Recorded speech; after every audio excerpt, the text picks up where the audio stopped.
जीत ले हम सारी दुनिया। बीच हमें आज बोने दो, रोज उसे थोड़ा बढ़ने दो। छू लेंगे आकाश हम, मन के विचार हकीकत बने। सिद्धि फल से आनंद देंगे, कोशिश कर बढ़े, सोच बुलंद करे।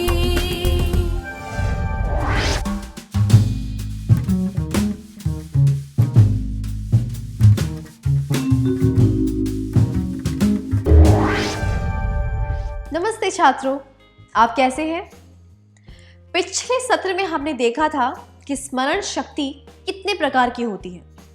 क्या अब हम उन तरीकों के बारे में जानें जिनसे हम अपनी स्मरण शक्ति को तेज कर सकते हैं। शायद आपको कारक विभक्ति के बारे में यह कविता याद होगी।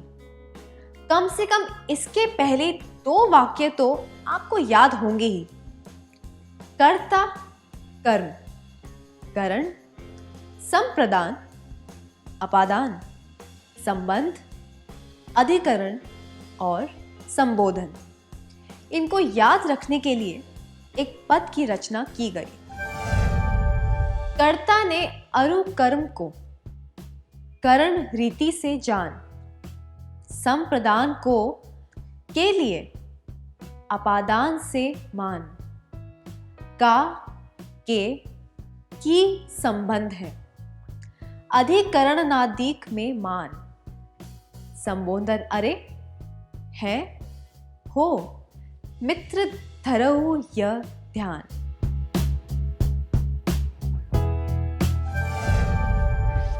के द्वारा हमें कारक की सारी विभक्तियां और उनके चिन्ह याद हो जाते हैं। जटिल चीजों को याद करने का यह एक आसान तरीका है। स्मरण शक्ति को सुधारने या विकसित करने के इस तरीके को निमोनिक्स कहा जाता है। किसी भी जानकारी को याद रखने के लिए हम निमोनिक्स का इस्तेमाल कई तरीकों से करते हैं।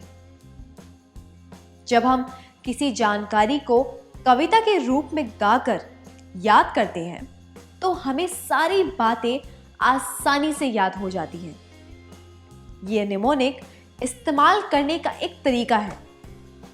हम किसी गीत का अंतरा आसानी से याद कर लेते हैं, पर कोई अनुच्छेद याद करने में हमें काफी समय लग सकता है। इससे पता चलता है कि निमोनिक कितने असरदार होते हैं। यही कारण है कि टिम टिम तारे के कक्षा 7 और 8 के सत्रों में गीतों का प्रयोग किया जाता है।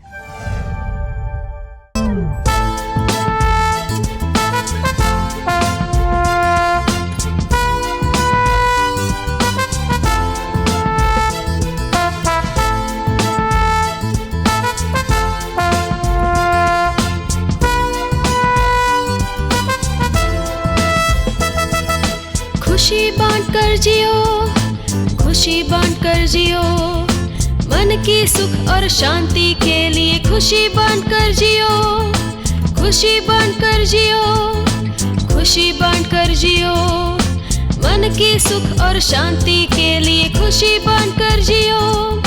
खाना पीना ज्ञान बोध वेशभूषा अच्छा मौका समय पर रख के, अपने हक जान के, सब दे दो अपना पुनर्दे खोल के, खुशी बांट कर जियो।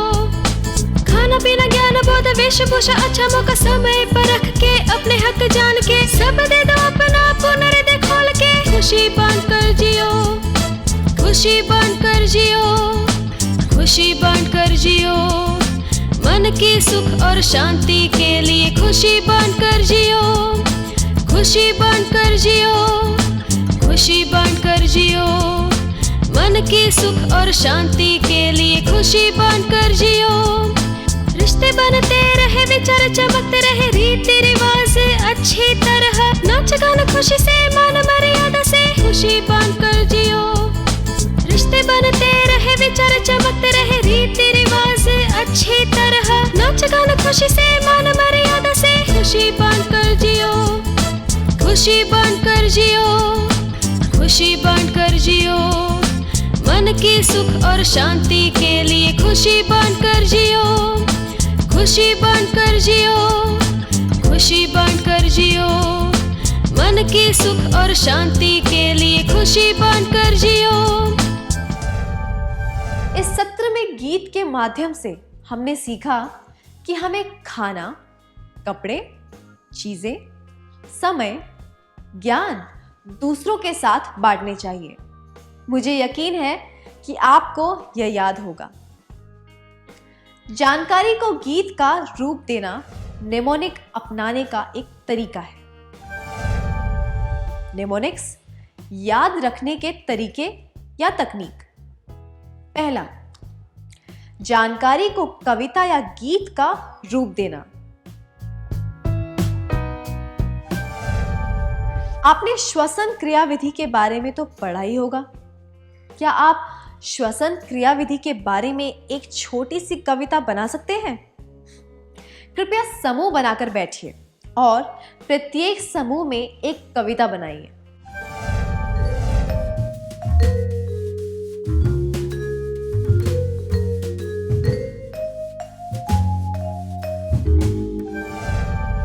बहुत बढ़िया था, धन्यवाद।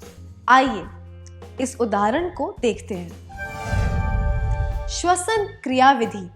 अंतः श्वसन में वायु को नथुनों से अंदर लेकर नासा गुहा में भेजो। श्वसन नली से ले जाकर इसको फेफड़ों को दे दो। उच्छ्वसन के समय वायु को फेफड़ों से बाहर धकेल दो।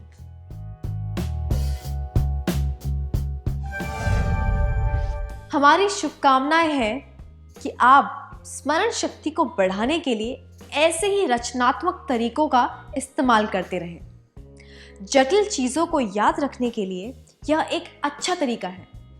आइए हम कुछ खेल खेलकर दूसरे तरीकों के बारे में जानते हैं। मैं 1 मिनट के लिए आपको 10 चीजें दिखाऊंगी।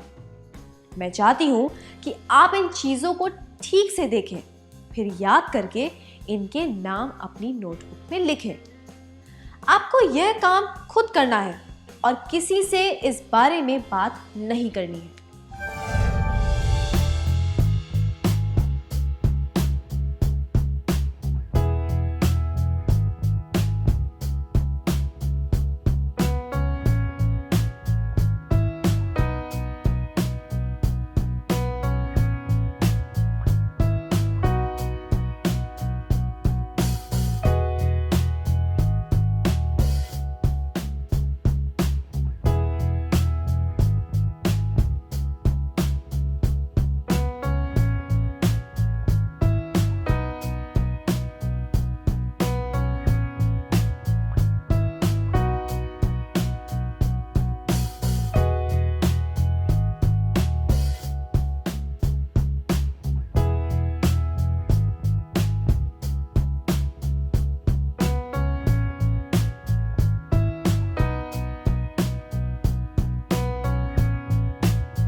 आप में से कितने लोग 8 से ज्यादा चीजों के नाम याद रख पाए थे?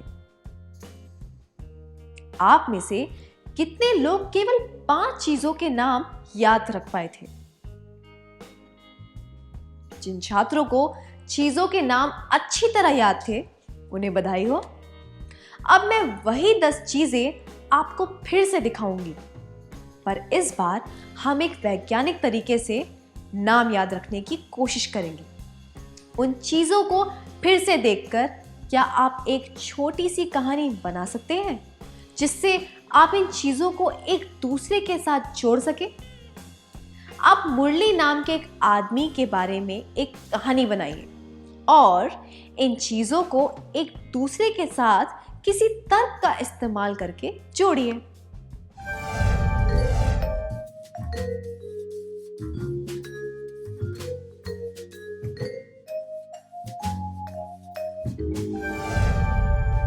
अपने जवाब देने के लिए धन्यवाद। क्या आप उन चीजों को इस तरह से जोड़ सकते हैं? मुरली ने रस्सी उठाई और वह रसोई की तरफ गया। उसने घड़ी की तरफ देखा तो उसे याद आया कि उसने दवा नहीं ली है, इसलिए उसने एक चम्मच लिया और दवा की बोतल निकाली। तभी दरवाजे की घंटी बजी। उसने देखा कि एक आदमी खड़ा था जिसने कुर्ता पहना था और चश्मा लगाया हुआ था। उसने बताया कि वह पड़ोस में रहने आया और उसे पानी भरने के लिए एक बाल्टी की जरूरत है। तभी उसे याद आया कि जब वह अपनी कार धोने गया था तो बाल्टी वहीं भूल आया था। उसने पड़ोसी को बाल्टी दी और कुर्सी पर बैठकर टीवी देखने लगा। हमने देखा कि एक कहानी के माध्यम से सारी चीजें एक दूसरे से जुड़ गई हैं। इसलिए अब उन चीजों के नाम याद रखना आसान हो गया है। जब हमने चीजों के बीच में एक संबंध स्थापित कर दिया तो उन चीजों के नामों को याद करना आसान हो गया, है ना? तो अपनी स्मरण शक्ति को मजबूत बनाने का यह भी एक तरीका है। ऐसा करने से हमें चीजों के नाम अपने दिमाग में दर्ज करने में और फिर उन्हें याद करने में आसानी होती है। निमोनिक्स, याद रखने के तरीके या तकनीक। कहानी बनाना, अलग अलग चीजों को एक दूसरे से जोड़ना। अब एक और क्रियाकलाप करते हैं। बांधवगढ़, कान्हा, पेंच, जिम कॉर्बेट, रणथंभौर, बांदीपुर, ये उन राष्ट्रीय उद्यानों के नाम हैं जहां आप बाघों को देखने जा सकते हैं। इनके नाम याद करने के लिए क्या आप एक छोटी सी कहानी बना सकते हैं?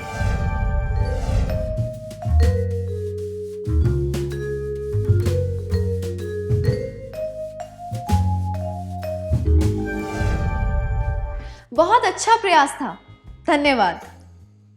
इसी तरह जगहों के नाम याद करने का एक और तरीका भी है। अगर आपको राजस्थान के कुछ पर्यटक स्थानों के नाम याद करने हो जिनमें पुर आता है तो आप यह तरीका अपना सकते हैं। उदय और जय जोधा से मिलने गए पर वह घर पर नहीं थी, इसलिए वे रणक और भरत के घर चले गए। ऐसा वाक्य बनाने से हम इन शहरों के नाम याद कर सकते हैं। उदयपुर, जयपुर, जोधपुर, रणकपुर और भरतपुर। आइए अब एक और तकनीक सीखते हैं। हमने देखा कि कुछ अलग अलग चीजों को एक दूसरे से जोड़कर उन्हें कैसे याद किया जा सकता है। इसी तरह अगर कुछ चीजों को एक क्रम में याद करना हो तो हम क्या कर सकते हैं? आइए देखते हैं। अंग्रेजी में इंद्रधनुष के रंगों के नाम इस प्रकार होते हैं: violet, indigo, blue, green, yellow, orange और रेड। आपको शायद यह शब्द पता होगा, विबग्योर, या अंग्रेजी में इंद्रधनुष के रंगों के नाम दर्शाता है। यहां पर किस तकनीक का इस्तेमाल किया गया है? जी हां, हमने एक एक्रोनिम तैयार किया है। एक्रोनिम का अर्थ है एक शब्द जिसे किसी शब्दों की सूची के पहले अक्षरों से बनाया गया हो। जब कुछ शब्दों को क्रम में याद रखना हो तो हम उन शब्दों के पहले अक्षरों से एक एक्रोनिम बना सकते हैं। निमोनिक्स, याद रखने के तरीके या तकनीक, एक्रोनिम बनाना।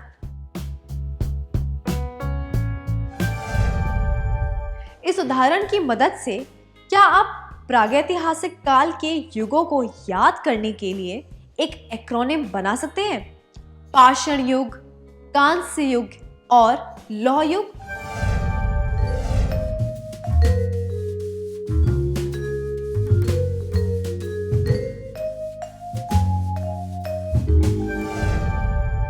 बहुत बढ़िया, हम इसे पांकालो बुला सकते हैं।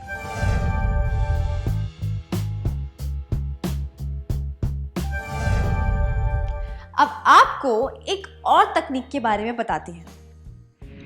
My very efficient mother just served us noodles. शायद आप में से कुछ लोग इस रचना से परिचित होंगे। इस वाक्य में प्रत्येक शब्द का पहला अक्षर एक ग्रह के पहले अक्षर का संकेत देता है। अंग्रेजी में ग्रहों के नाम इस प्रकार हैं: Mercury, Venus, Earth, Mars, Jupiter, Saturn, Uranus, Neptune. हमने जिस तकनीक का इस्तेमाल किया उसे एक्रोस्टिक्स कहते हैं। यह एक तरीका है जिसमें एक वाक्य या कविता बनाई जा सकती है। इसमें प्रत्येक शब्द का पहला अक्षर एक संकेत देता है कि आपको कौन सा शब्द याद रखना है। उदाहरण के लिए, अगर हम हिंदी में ग्रहों के नाम याद करने के लिए एक वाक्य बनाना चाहें तो वह कुछ इस प्रकार हो सकता है: बुध, शुक्र, पतले मंगल, बड़ा शरबती यूरेनस नेता। इससे हम इन ग्रहों के नाम याद कर सकते हैं: बुध, शुक्र, पृथ्वी, मंगल, बृहस्पति, शनि, यूरेनस, नेपच्यून।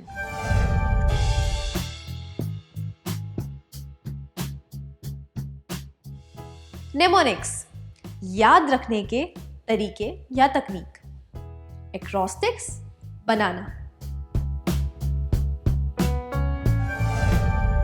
क्या आप अक्रिय गैसों के नाम याद करने के लिए एक एक्रोस्टिक्स बना चाहेंगे? Helium, neon, argon, krypton, xenon और रेडॉन। एक उदाहरण इस तरह हो सकता है: हितेन, निश्चल आज क्रिस्टल जीत रहे।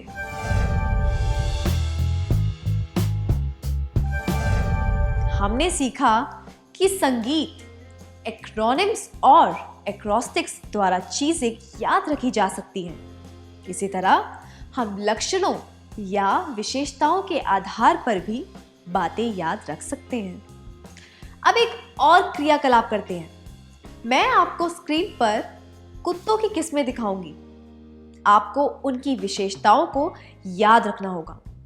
याद रहे, आपको ये तस्वीरें कुछ सेकंड के लिए ही दिखाई जाएंगी। Poodle, Alsatian, bulldog.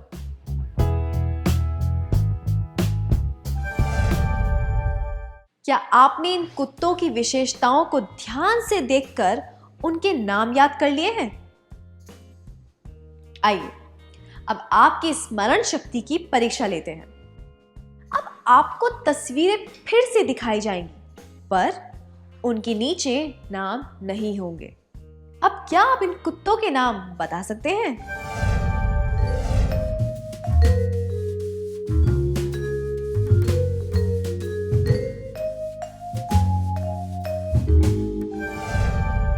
जिन छात्रों को किस्में याद हो गई थी उन्हें बधाई हो। आप किस्मों के नाम कैसे याद कर पाए?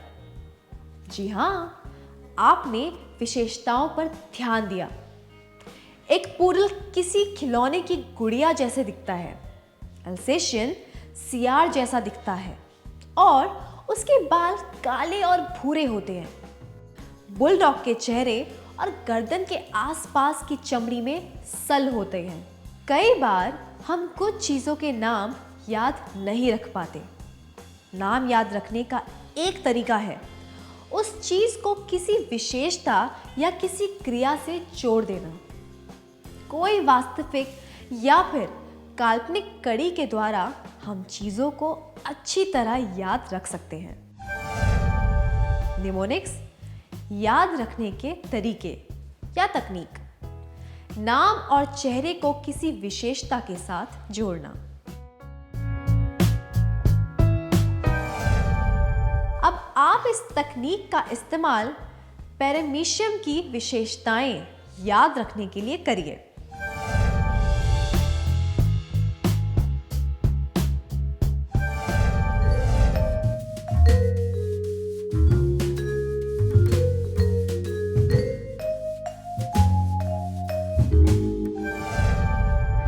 बहुत अच्छा प्रयास था। पैरामीशियम एक जूते की तरह दिखता है। हम यह कल्पना कर सकते हैं कि उस जूते का बक्कल राजमा के दाने जैसा दिखता है। राजमा के दाने के ऊपर और नीचे की तरफ 2 फूल बने हुए हैं और जूते पर 6 चमकते हुए गोल नगीने लगाए हुए हैं। 2 नगीने आगे दाहिने तरफ हैं, 2 नगीने राजमा और फूल के बीच और 2 नगीने पीछे की तरफ हैं। इस क्रियाकलाप से हमने सीखा कि जानकारी को व्यवस्थित तरीके से कैसे संचित करना चाहिए। जब हम कोई काम व्यवस्थित तरीके से करते हैं तो उसका परिणाम हमेशा सकारात्मक होता है। अब हम एक और तकनीक के बारे में जानेंगे जो हमें कई तरीकों से मदद करेगी। इसे माइंड मैपिंग कहा जाता है। ब्रिटेन के लेखक टोनी बुजान ने इसे प्रचलित किया था। इस तकनीक में जानकारी को चित्रात्मक तरीके से लिखा जाता है ताकि उसे एक मुख्य अवधारणा के साथ व्यवस्थित तरीके से जोड़ा जा सके।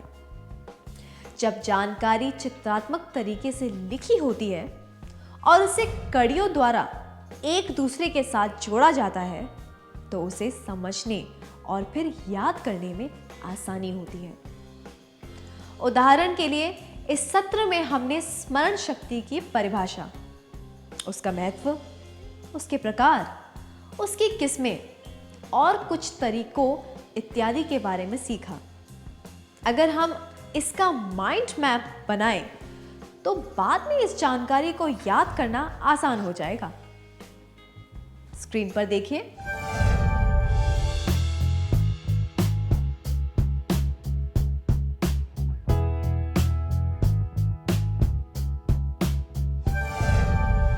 निमोनिक्स, याद रखने के तरीके या तकनीक, माइंड मैप का इस्तेमाल करना। क्या अब हम एक क्रियाकलाप करें? लोग संचार के जिन तरीकों और साधनों का इस्तेमाल करते हैं, क्या आप उनका माइंड मैप बना सकते हैं?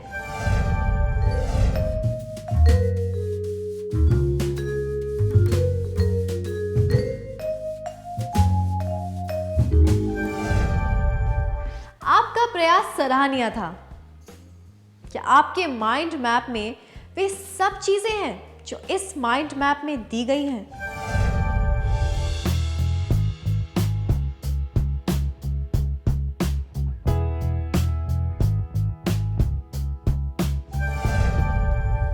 इन 6 तकनीकों के अलावा एक और तकनीक है जिसे हम सीखी हुई बातें याद कर सकते हैं।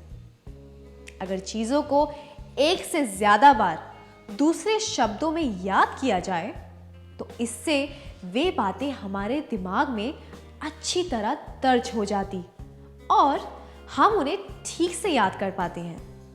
पर यह काम हमें सतर्कता से करना चाहिए, बार बार किताब में देखकर नहीं। जानकारी को जोर से पढ़ें, उसे दोहराएं, फिर उसे लिखें और उसके बाद उसे दूसरे शब्दों में लिखें। ऐसा करने से हम उसे अच्छी तरह याद कर पाएंगे। निमोनिक्स, याद रखने के तरीके या तकनीक, दोहराना, लिखना, अभ्यास करना। हमारी जो कमियां और खूबियां हैं, हम जितने समय तक किसी चीज पर ध्यान दे पाते हैं, इन बातों का स्मरण शक्ति पर बहुत असर होता है। इन बातों को ध्यान में रखकर अगर हम चीज़ों को सीखने और समझने की कोशिश करें तो हमारी स्मरण शक्ति और अच्छी हो सकती है। अब हम आज के सत्र का सार संक्षेप करेंगे।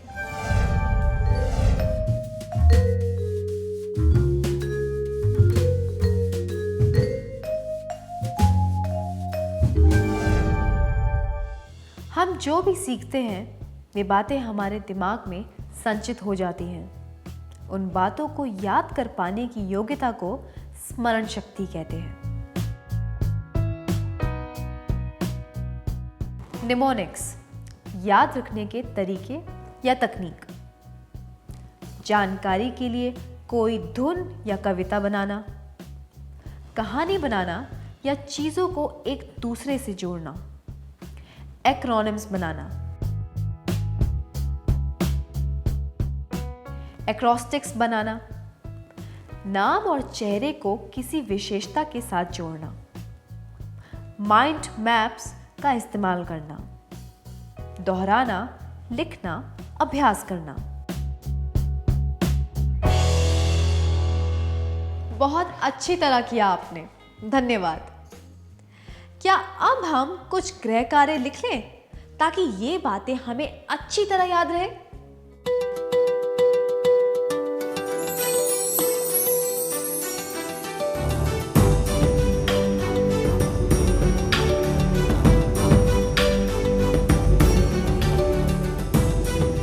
प्रश्न 1, मुगल बादशाहों के नाम क्रम में याद रखने के लिए एक एक्रोनिम बनाएं। बाबर, हुमायूं, अकबर, जहांगीर, शाहजहां और औरंगजेब। प्रश्न 2, अपनी सुविधा के अनुसार पादप कोशिका की आकृति याद रखने के लिए एक स्मरण शक्ति की तकनीक के बारे में सोचें। जवाब।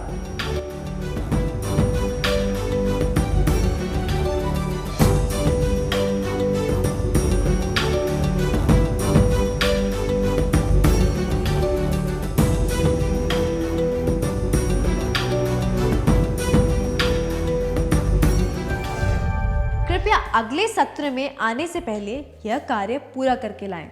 तब तक के लिए अलविदा।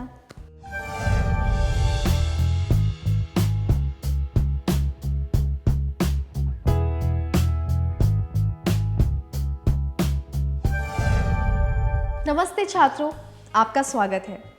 मुझे यकीन है कि आपने पिछले सत्र का गृह कार्य पूरा कर लिया होगा। क्या हम उत्तर देख लें?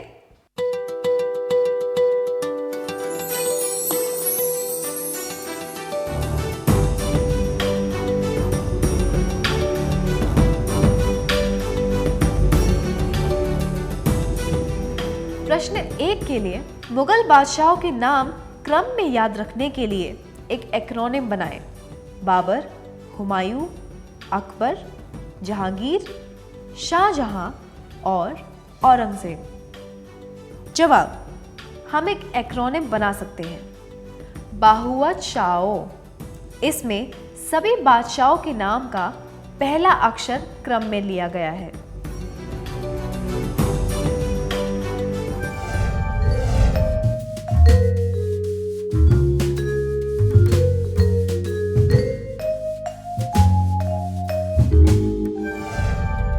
प्रश्न 2 के लिए अपनी सुविधा के अनुसार पादप कोशिका की आकृति याद रखने के लिए एक स्मरण शक्ति की तकनीक के बारे में सोचें। जवाब। आप ऐसा सोच सकते हैं कि यह किसी दानव का चेहरा है जिसकी एक आंख है और टेढ़ा सा मुंह है। उसकी आंख के ऊपर एक अर्धगोलाकार भौं है और आंख के आसपास की चमड़ी लटक रही है। उसके मुंह के अगल बगल 2 छोटे से कान हैं और मुंह के नीचे 2 दांत निकले हुए हैं। उसके चेहरे पर 3 चेचक के दाग हैं, एक बाएं के कान के ऊपर, एक उस कान के नीचे और एक दाएं कान के नीचे। इसे देखने के और कौन से तरीके हो सकते हैं? क्या आप बताएंगे कि आपने इसके बारे में किस तरह सोचा?